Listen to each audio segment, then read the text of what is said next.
რა დახმარებას უწევს მიგრაციიდან სამშობლოში დაბრუნებულ პირებს ხელისუფლება? თუ თქვენ ხართ მიგრანტი და სამშობლოში დაბრუნება გადაწყვეტეთ, ეტაპობრივად მოგიყვებით იმ პროგრამებზე, რომელიც სახელმწიფოს თქვენი დახმარებისა და რესოციალიზაციისთვის აქვს გაწერილი. ჯანდაცვის სამინისტრო წელიწადში ორჯერ 127 ადამიანს გრანტით უზრუნველყოფს.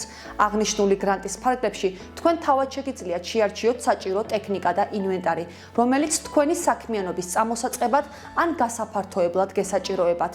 სარეინტეგრაციო პროგრამაში ჩართვის შესაძლებლობა იმ პირებს ეძლევათ, რომლებიც 1 წელზე მეტი ვადით არალეგალურად იმყოფებოდნენ საზღვარგარეთ. საუბარია როგორც საქართველოს მოქალაქეზე, ასევე საქართველოში მუდმივად ცხოვრების ნებართვის მქონე პირებზე. და მთავარი, გრანტის მოთხოვნა შესაძლებელია სამშობლოში დაბრუნებიდან 1 წლის ვადაში. ამისთვის აუცილებელია, რომ დროულად მიმართოთ დევნილთა, ეკომიგრანტთა და საარსებო წყაროებით უზრუნველყოფის სააგენტოს.